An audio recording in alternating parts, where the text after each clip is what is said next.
안녕하세요. 암호화폐 강의 강철입니다. 저번 시간에 엑스커런트에 대해서 알아봤으니 오늘은 엑스라피드에 대해서 다뤄보도록 하겠습니다. 이 영상을 연속으로 보는 분들도 계시겠지만 개별적으로 보는 분들 역시 많을 것이라 생각되어서 엑스커런트의 동일한 부분도 빠짐없이 설명할 것입니다. 엑스라피드라는 것은 엑스커런트보다 진보적이고 더욱 블록체인스러운 녀석입니다. 리플 홀더분들이라면 엑스커런트 호재보다는 엑스라피드의 호재에 더 민감하게 반응하는 것이 좋을 것입니다.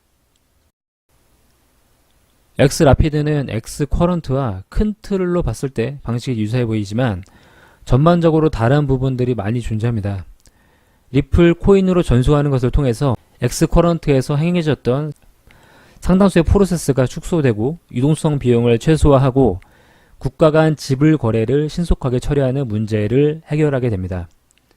리플랩스는 엑스라피드의 설명에 유동성 비용을 최소화된다는 것을 주로 강조합니다.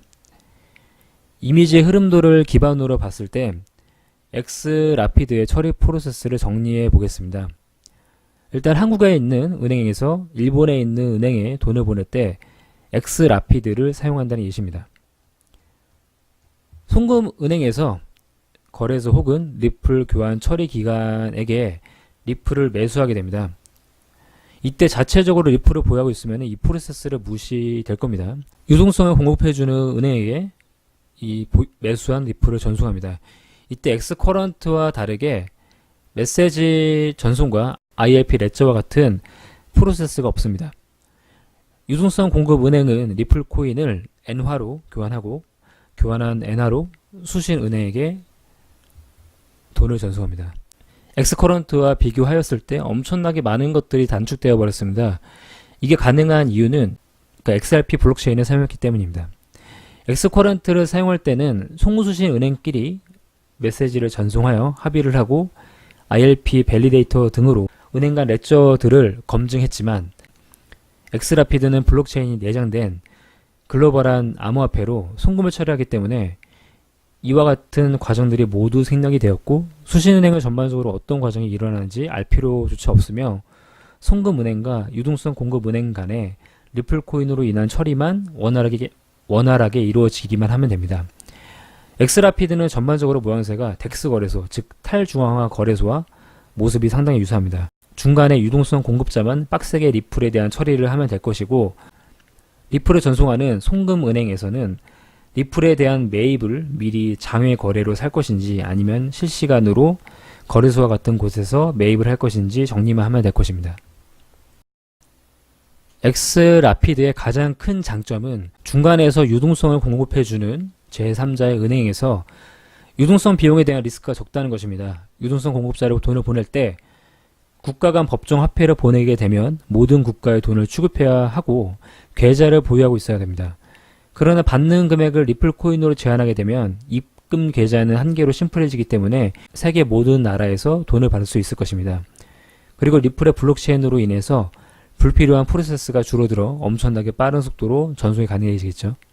이를 토대로 엑스라피드의 전송 속도를 예상해 보면은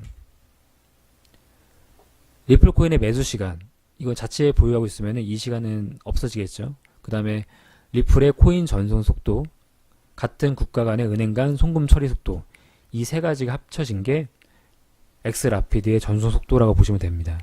이 정도의 속도면은 기존의 해외 송금보다 몇십 배, 아니 그 몇백 배 이상 빠른 속도로 처리가 될 것으로 예상됩니다.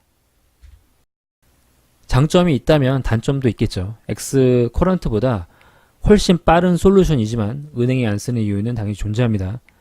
우선 전송을 하는 화폐가 암호화폐를 사용한다는 것입니다. 즉 엑스라피드를 전송하기 위해서는 송금은행에서 리플을 보유하고 있거나 매수를 실시간으로 해서 보내야 한다는 것입니다. 은행에서는 시시각각 변하는 가격과 언제 없어질지 모르는 암호화폐를 매입해 놔야 한다는 것은 리스크적인 측면으로 봤을 때 쉽게 용납이 되지 않습니다. 소액은 어느 정도 매수해 놓을 수 있겠지만 전송을 할 만큼의 리플을 보유해야 하는데 매분 매초 가격이 바뀌는 리플을 사놨다가 이게 또 급락하기라도 한다면 그 리스크를 모두 가져가야 하므로 이런 전략적인 투자를 감행한다는 게 은행 입장에서 쉽지 않습니다. 결국 널뛰기처럼 뛰는 암호화폐의 가격과 가격이 떨어지면 큰 손해를 입을 수도 있는 암호화폐라는 측면이 은행 입장에서는 사용하기 꺼려지는 화폐가 되는 것입니다. 그래서 엑스라피드가 훨씬 빠른 걸 알면서도 은행들은 엑스라피드를 사용하지 못하고 엑스커런트를 사용할 수밖에 없는 것입니다.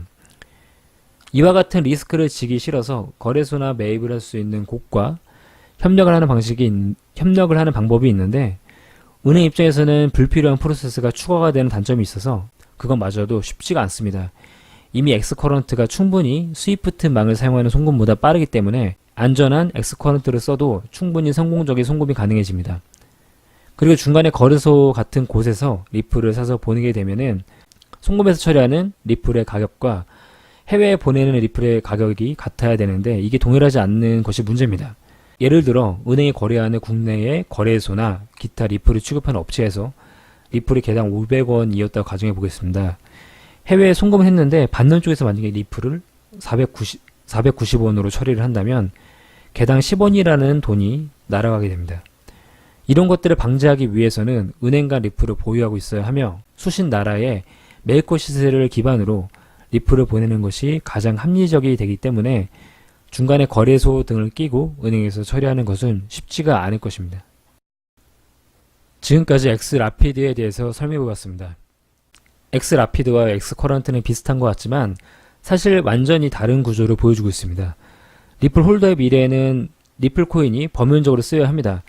주구장창 엑스커런트만 쓰이게 된다면 사실 리플랩스는 코인을 팔면 안 되는 업체입니다. 리플랩스는 이러한 딜레마를 끊기 위해서 엑스커런트의 새로운 버전인 4.0을 내놓게 되는데, 이에 대해서는 다음 시간에 자세히 조사해서 영상을 찍어 보도록 하겠습니다. 이상 암호화폐 강의 양철이었습니다. 구독과 좋아요는 영상을 만드는 큰 힘이 됩니다. 감사합니다.